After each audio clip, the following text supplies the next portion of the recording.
These 3 elephant ears are way too big for one pot. So I'm replanting them in these 3 soda boxes.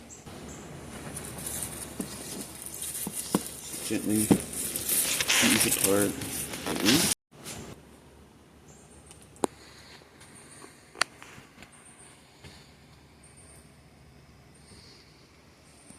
Using a loose, rich mix.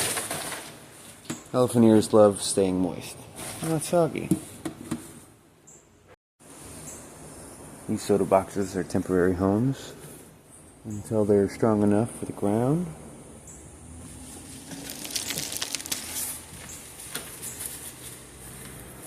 They'll live here for a few weeks before going permanent. Save pots, save space, and get creative. Hit like if you'd try this.